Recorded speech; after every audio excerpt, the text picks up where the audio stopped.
Cool.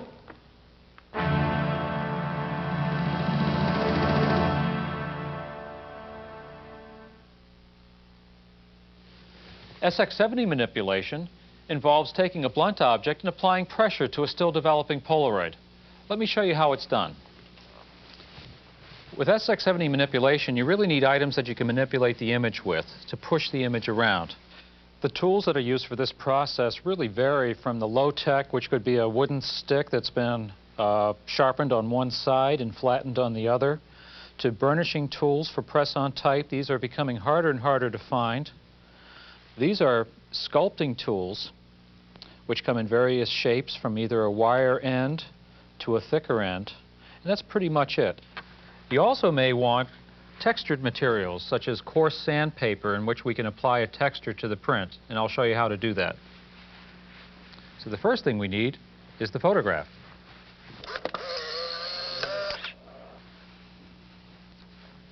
Manipulations can be done just as the image is coming out. Use a very light pressure. This creates a banding and a slight distortion.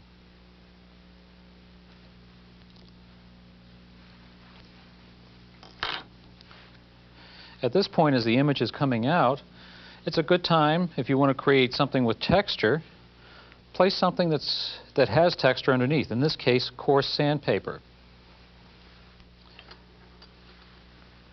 And I'll take the flat end of a wooden dowel and actually transfer that texture to the print.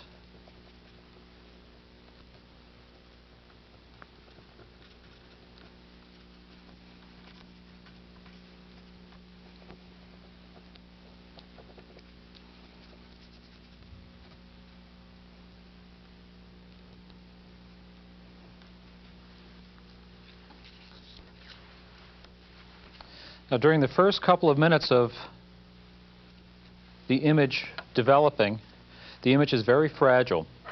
So we can actually take objects and create black lines. And this is done through a heavy pressure.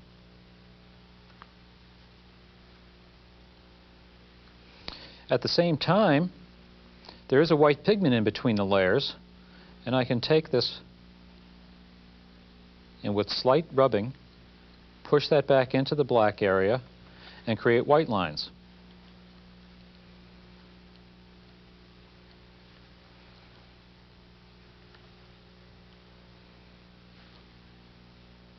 So during this time, while the image is soft, I can actually break it apart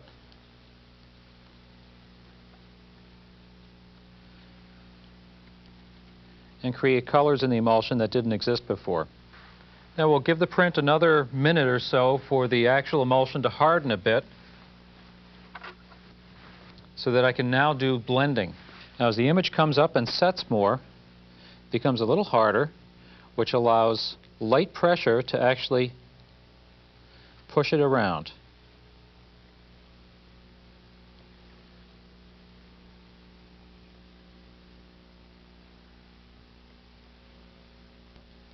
Now when rubbing, try different amounts of pressure, sometimes going strong and sometimes going heavier.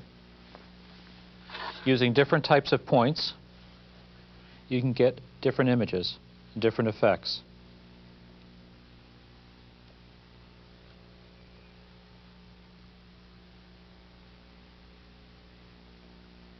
This is a Teflon-coated press-on type applicator, burnisher. Now where the image has had time to begin to set, I can now, through very light pressure, keep the image together so it doesn't break apart and actually blend and manipulate it.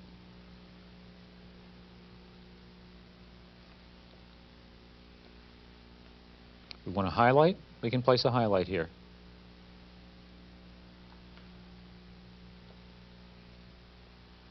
At this point, I'm using a light pressure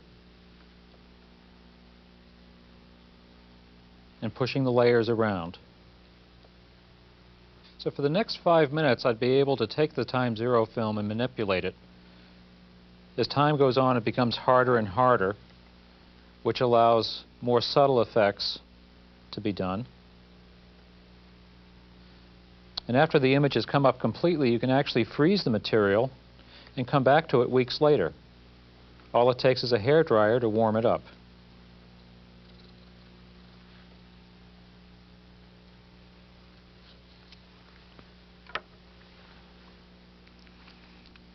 And here's our manipulated image, and we can compare that to a straight shot. This is an SX-70 camera that's used for this process. This camera hasn't been made for about 20 years, but you can find them at yard sales and camera stores in the used market. Now what you can do is take one of our modern-day 600 cameras and actually modify it so that you can use the time zero film. Now this camera is normally designed to use 600 film. What you have to do are two things. One step would be in the loading process. We put a fail-safe in here so that you can't insert the film pack if you have the wrong type of film.